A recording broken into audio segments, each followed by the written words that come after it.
আপনারা ছেড়ে দিলে আমার জন্য সহজ।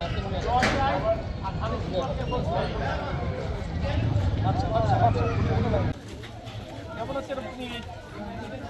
আসসালামু আলাইকুম, ভালো আছেন না? শিক্ষিত হয়ে বেকার ঘুরে বেড়াচ্ছে, ওরা কেন বেকার ঘুরে বেড়াচ্ছে? একটা চাকরি বাকরি নেই, ওদের কোনো অপরাধ কিছু কি? নেই।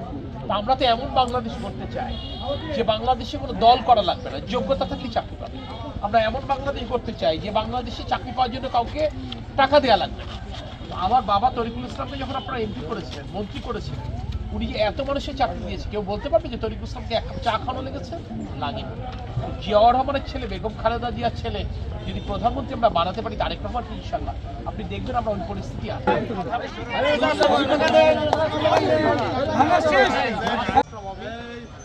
আপনাদের কাছে আসসালামু আলাইকুম, কেমন আছেন আপনারা?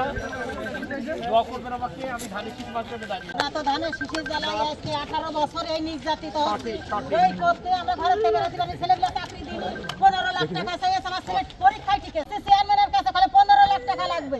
আওয়ামী লীগ আমার আর তাই দুইবার হয়েছে। আছে ভেরিফিকেশন হয়েছে, তাই হয়েছে। কয়েকটা মামুরা বিএনপি করে, ওকে চাকরি হবে না। আমার ছেলে চাকরি দিইনি, ইয়ার মানে দুইবার হয়ে গেছে, এই আমার ভাই জানে। আমরা আমরা আমরা আমার ভাই খুশি, তাহলে আমাদের কার্ড দিয়ে যদি আমরা মাসে মাসে পাই, সেই দেব। এরকম কাট দেবো। হ্যাঁ, দেবে। এই যে এখানে যাতে আমরা মাসে মাসে পাই, আমরা যাতে ভালো এতেই খুশি ভালো হই। থাকবেন। দোয়া রাখবেন আমাদের।